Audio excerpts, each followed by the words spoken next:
নমস্কার বন্ধুরা, তোমাদের সকলকে সুবর্ণাস কিচেন চ্যানেলে স্বাগত জানাই। আজ তোমাদের করে দেখাবো আলু দিয়ে সরপুঁটির ঝোল। তাহলে দেরি না করেই চলো শুরু করা যাক। উনুনে কড়াই বসিয়ে দিয়েছি, কড়াই গরম হয়ে গেছে। এবার আমি সর্ষের তেলে মাছগুলো এক এক করে ভেজে নেব। আগে মাথা দুটো ভেজে নিচ্ছি, তারপরে বাকিগুলো ভেজে নেব। এবারে উনুনে অন্য আরেকটি কড়াই বসিয়ে তাতে সর্ষের তেল দিয়ে দিচ্ছি। এরপর ওই তেলেই শুকনো লঙ্কা এবং জিরে ফোড়ন দিয়ে দিচ্ছি। এখন কড়াইয়ে সেদ্ধ করে রাখা আলুগুলো আমি দিয়ে দিচ্ছি। আলুগুলো এখন কিছুক্ষণ ভালো করে ভেজে নেব। ভাজা হয়ে গেলে পরিমাণ মতো হলুদ এবং লবণ দিয়ে দেব।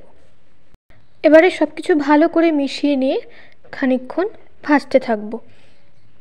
এদিকে আমার মাছের মাথা দুটো ভাজা হয়ে গেছে। এবারে বাকি মাছগুলো আমি ভেজে নেব।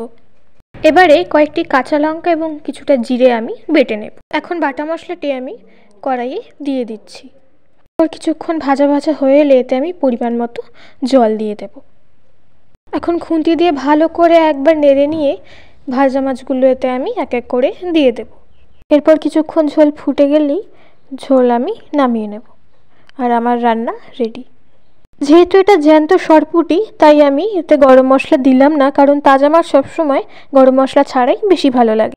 ভিডিওটি ভালো লাগলে লাইক, কমেন্ট এবং শেয়ার করো। তোমরা যদি এই চ্যানেলে নতুন হয়ে থাকো তাহলে অবশ্যই চ্যানেলটিকে সাবস্ক্রাইব করো এবং পাশে থাকা বেল আইকনটি প্রেস করে রেখো, যাতে আমি যখনই কোনো নতুন ভিডিও শেয়ার করব তার নোটিফিকেশান সবার আগে তোমাদের কাছে পৌঁছে যায়।